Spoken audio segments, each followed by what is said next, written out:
Hey everybody, I want to talk about a product and platform that I absolutely love and our latest sponsor, Interseller, the prospecting and outreach platform of choice for recruiters and sellers. Whether you're doubling down on business development or recruiting talent, Interseller does all the heavy lifting of finding contact data, automating the email and follow-up process, and syncs all that rich data into 20 plus CRM and ATS platforms.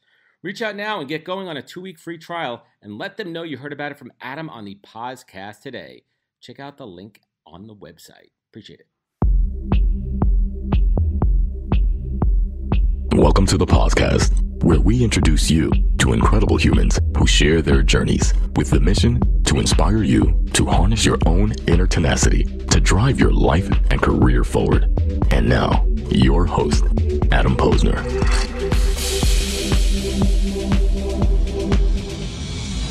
Hey everybody, and welcome back to the podcast, where I bring you the best and the brightest from the world of business, marketing, and entrepreneurship to help you harness your inner tenacity and drive your career forward. Excited to welcome my guest today, Tara Wells. She is the founder of Ganja Goddess, a premium cannabis brand with statewide delivery service, online shopping, and award-winning products. And prior to the world of weed, she was an executive producer and writer for The Amazing Race on CBS. Great show, which she won an Emmy for. It's pretty cool. And she's an activist for cannabis and including female entrepreneurs and workers in the space. We're going to unpack all that and a lot more, so let's get to it. Tara, welcome to the podcast. Thanks for having me. Awesome. Thank you for coming on. So my first question is, where do you keep your Emmy at home? I actually keep it in my home office on a shelf, just right in back of me. And it's funny. I had some friends over, and they had a kid, and he was playing ball. And he hit the ball onto the Emmy, and it popped the little ball on top of the Emmy off. And I was like, "Oh my God!" No. But I realized, you know what? It's just this statue, and I glued it back on. So, it's just a silly little statue now. But what it means there. So before we get into your current career, let's take a quick step back and talk about how'd you get into the world of entertainment production? How did that all start?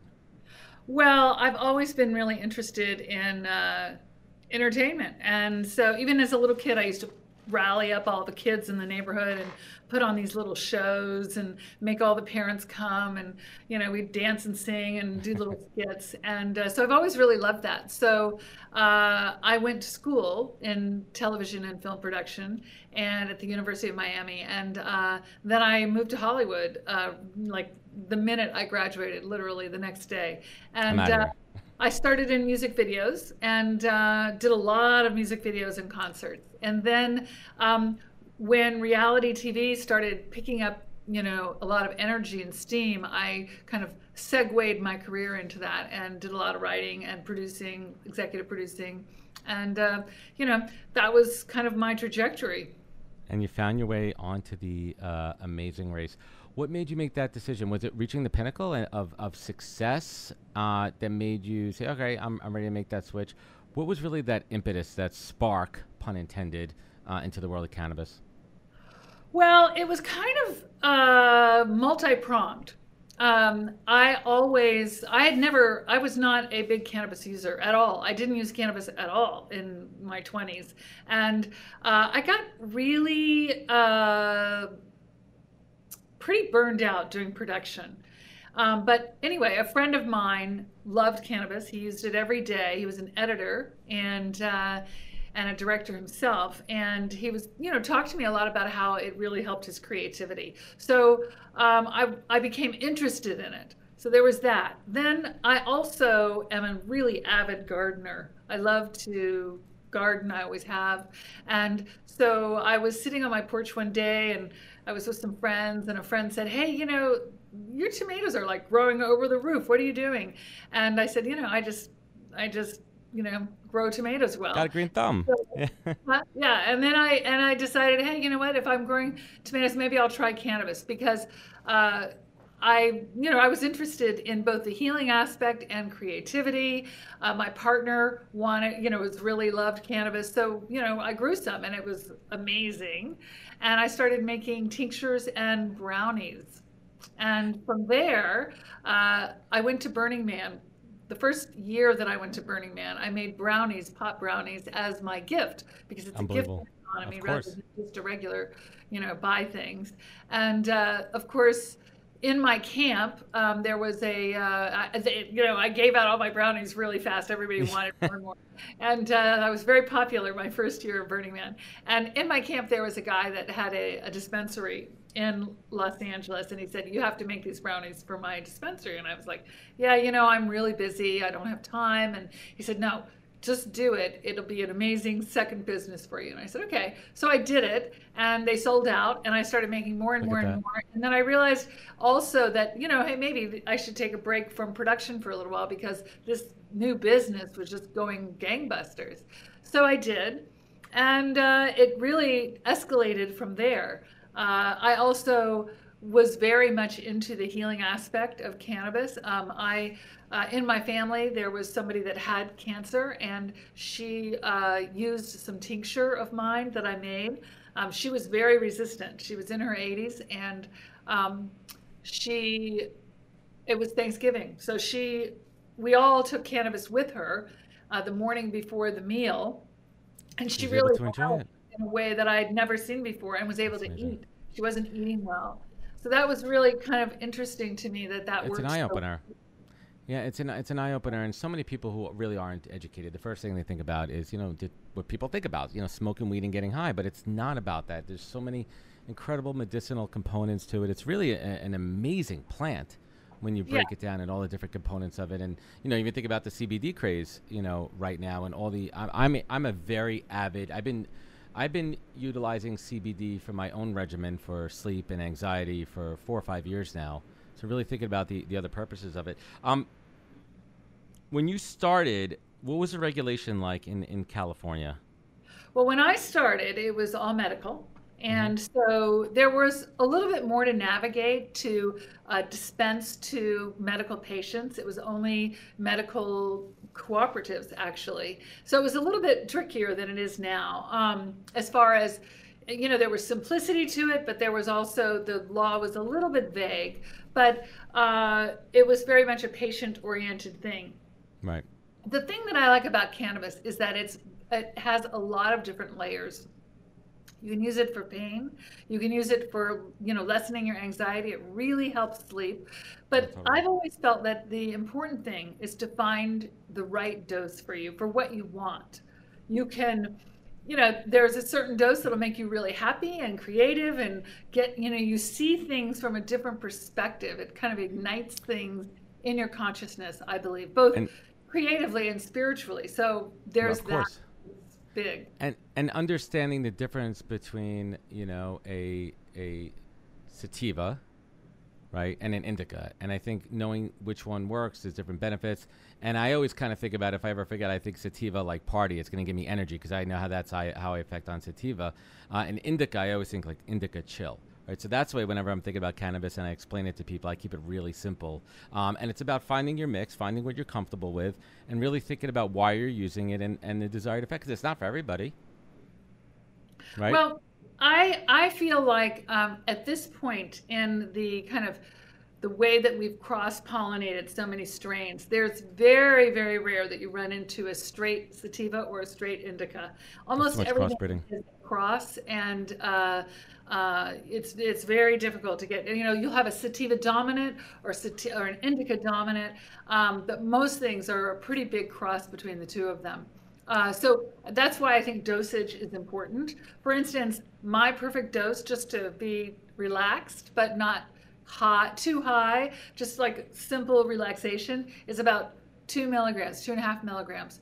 I have people that work for me that they do 20 milligrams, and they feel like that's what affects them. I could not. And it's different tolerance levels for that, right? It's different tolerance levels for that desired effect. And the whole edible thing, I'm kind of going off course here. I mean, the edibles. I mean, to be honest, I have friends that really love the edibles, and they do the 5 milligrams. They have different dosage, and it literally takes the edge off. And I have friends that aren't big drinkers, but they want to be involved socially, and there's different levels of that too. Personally, I've never had a good relationship with the edibles.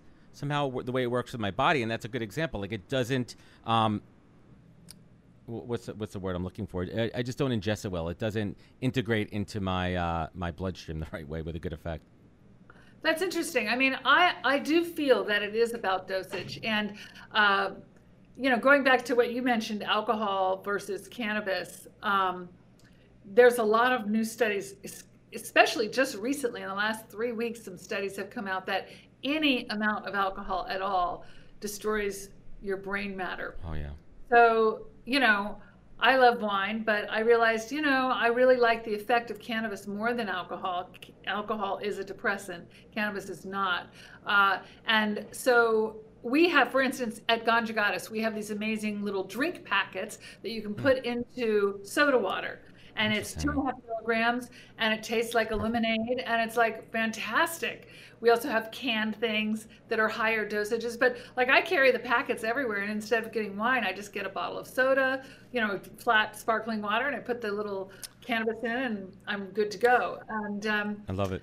yeah, it's really nice. I mean, smoking, for some people, they like it. It's a very quick. They like the flower. Mm-hmm. Yeah, and but for me, I like the fact that with edibles, you have it's kind of, you go up real slow, you reach a peak, and then you come down real slow. When you smoke, it's a much higher, it's gonna hit you, and it's a much higher, quicker come down.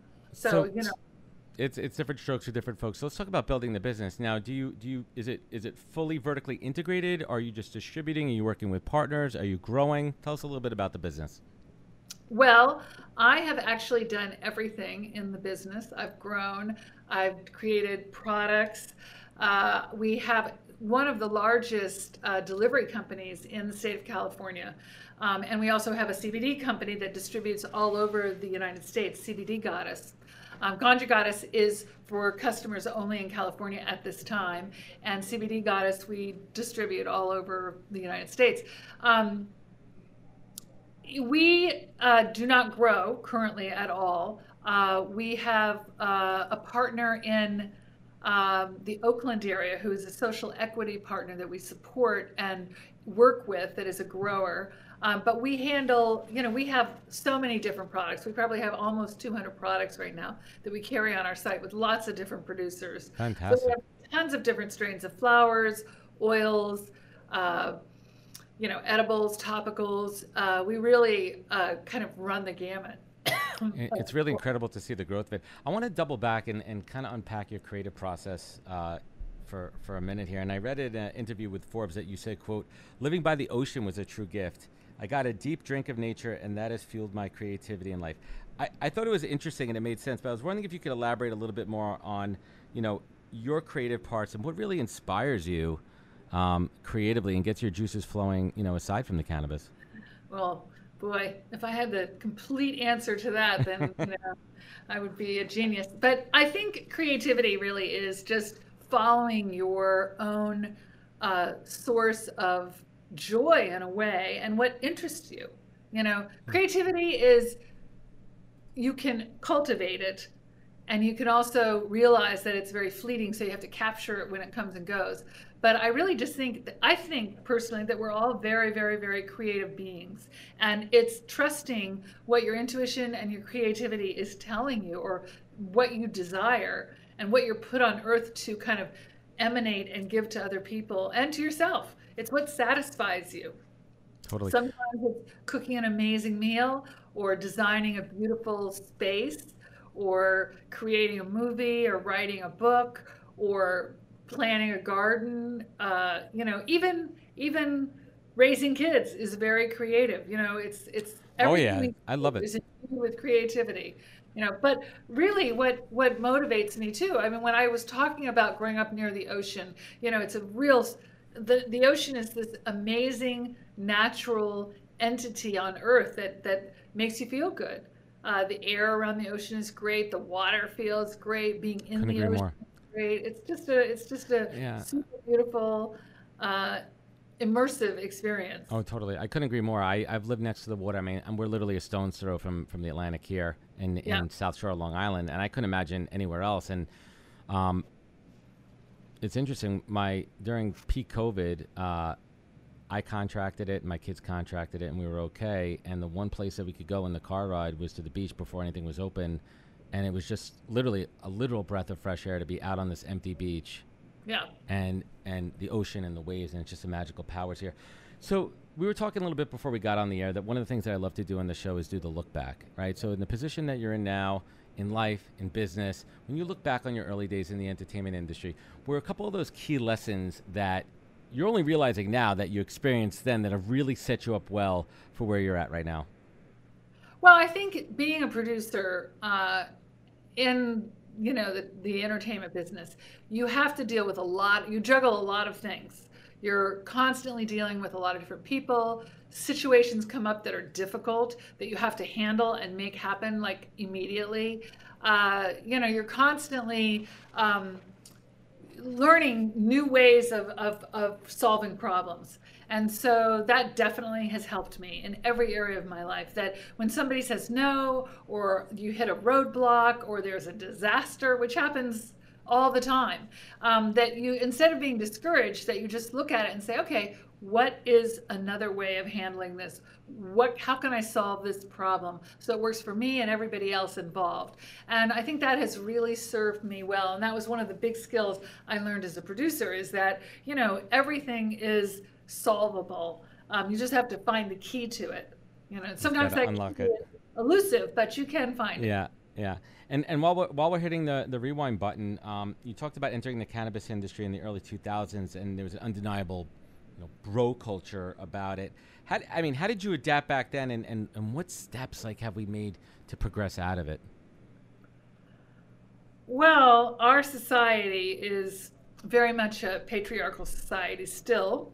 And women, as they've taken more roles in business and education and have really gained more money, it's all about money in some ways, that has changed. And until there's really an equal balance between men and women, it's always something that we're going to be struggling with. So the bro culture is really just our culture of leaning towards equality. It's changed because more women have stepped in. And in any business where more women step in and it becomes more equal, that whole idea subsides. And what are you doing in your organization now to ensure diversity and equality, whether it be sex, religion, orientation, any diversity of mindset? Yeah, our staff just is diverse. We don't have like a policy of we're going to have X amount of women and X amount of men.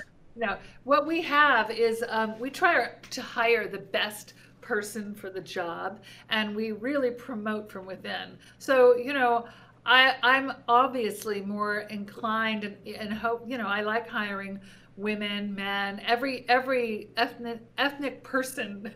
We have, so many different types of people that work for us. So it's a real beautiful rainbow of staff. And that's kind of what we've ended up with, And how do you navigate, we talk about a lot of people that are familiar with the industry about the gray market and people that work in the industry, folks that have worked in the time when it was illegal or black market and now moving over to the gray market. How have you had to navigate that from an employee perspective, or is that not an issue at all? That's really not an issue. I think anybody that was working in the black market or the gray market has transitioned fully into the legal cannabis market. In California, the one problem that we have in cannabis is that it's way overregulated. It's made it way more expensive. Yeah. Cities and towns have, regulated cannabis to be in certain sections, and so then the landlords triple the rent. It's a whole district now. It's kind of a snowball effect. Rather than saying, hey, this is this amazing, cool industry that has a lot of potential, let's support that industry. A lot of regulations have been put in place that are roadblocks for people either starting a business or maintaining a business. Not only are there high taxes, but there's high regulatory fees, and there's a lot of things, hoops that we have to jump through. So that is something that we definitely have to deal with. As far as employees, we don't have any issues at all. That's Everybody, follows the rules, and we have compliance.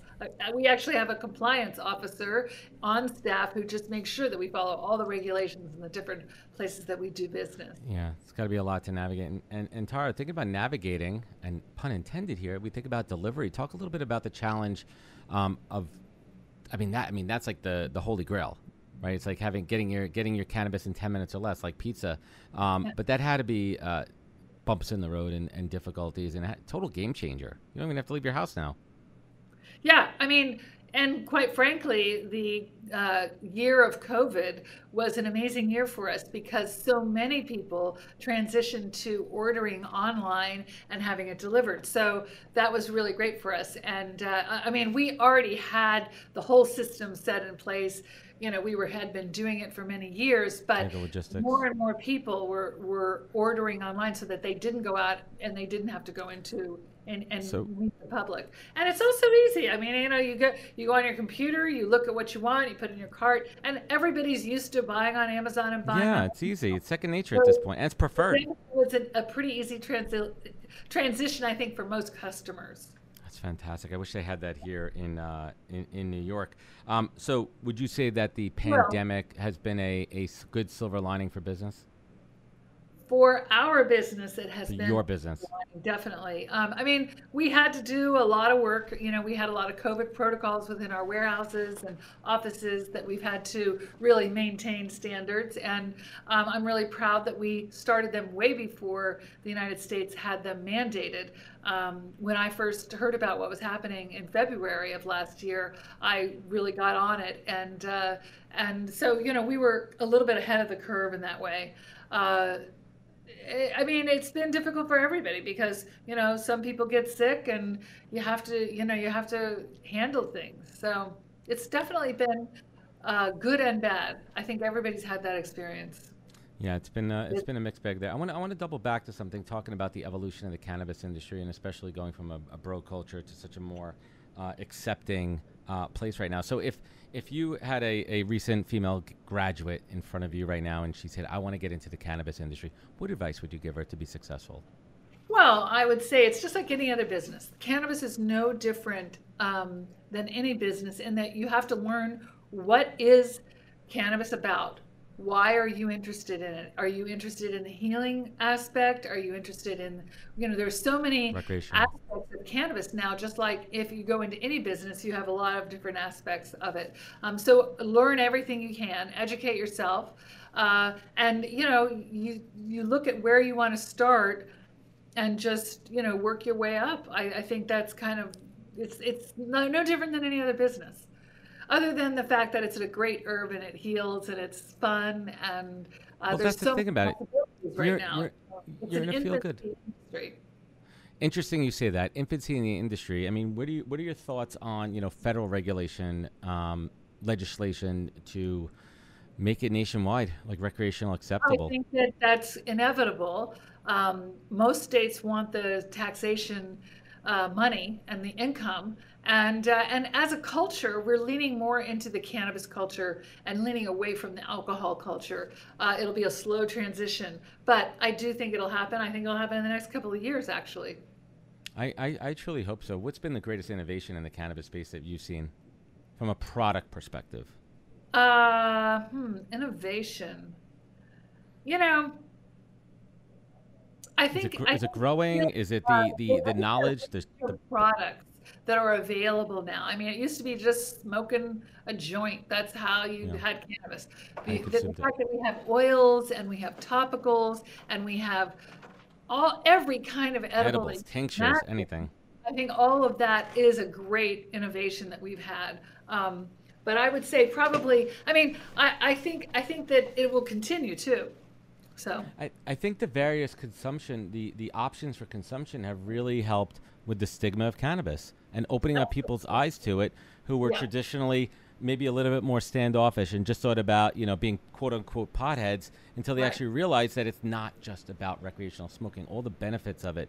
And you talked about the story before with your 80-year-old relative, and that's it right there. That's it right there. How could you help somebody in, you know, those later years in life, make it more enjoyable when things hurt, when things break down, when people are sick, to take the pain away and live a more enjoyable life? It's natural. It's not hurting anybody like alcohol. It's not big pharma with all these crazy man-made drugs that you're putting into your system. Sorry, I went on a little rant there. I totally agree with that. I mean, the reality is that for me and for our company, one of our real mandates is to embrace the normalization of cannabis, to make it a part of everybody's lifestyle. And it has so many benefits to it that's an easy win. Relaxation in our bodies and in our minds is a key to having a good life. And cannabis helps you relax. It doesn't make you violent. It opens up pathways in your neural system so that you're more, integrated in so many ways. So for me, everywhere I go, I preach the normalization. Try it. The worst thing is that you don't like it. It's like trying chocolate. Maybe you won't like it, but most people do like chocolate. Yeah, most people figure that one out pretty quickly. Shifting gears, you're in a position of leadership. What has been the biggest challenge for you as you have grown and matured as a people leader, as a business leader? Well, I think it's always challenging to start a business that there was no business there before in this area. Cannabis is so new that it is a new, innovative, groundbreaking culture and business. So, there's a lot, there have been minefields, both politically and with different cities and states as to how to deal with the regulations, to even educate our politicians on the benefits of cannabis for the populace, and to really work with them so that it doesn't become something that's so taxed that it kills the golden goose. Interesting that you say that. I mean, we could have a whole separate conversation about lobbyists and the other industries that are trying to suppress the cannabis industry, but that's a conversation for another time here. I want to bring it home, and I really love to ask. This show for me is a masterclass. I get to interview amazing business leaders like yourself, entrepreneurs that have built something. Tara, what is the single greatest piece of advice you've ever received that you take action on every single day? It could be a mantra. It could be something when you wake up in the morning, you say to yourself to really keep you focused and going throughout the day. Well, I have several. I mean, the first. You can share more than one. It's your show. It's really important that we, relate. We're all really one. There's a great bunch of research that's come out recently that trees are all connected. Their roots connect to each other and help each other. When one's doing badly, another tree will send energy to prop that tree up. And I think that people are like that too, that you have to really have an open heart and a heart that is really interested in helping others. It's very, very easy to become self-centered. I'm self-centered. So I always have to work on being aware of other people and having compassion and having an open heart. So that's a big one. I think exercise is really important, and I also think sleep is really important. If there's one piece of advice, when things just get difficult, take a nap or go to bed. Go to bed. It's always better the next day. So. Oh, that's fantastic advice. And what would you say is your superpower? And we're not talking about flying or being invisible, but what is something that you do better than almost anyone on this planet that really makes who you are, Tara? I think I have a really optimistic attitude about everything. I try really hard not to get mired down in the day-to-day. Oh my God, everything's so difficult. Business, if you take the word apart, it's busyness. Busyness.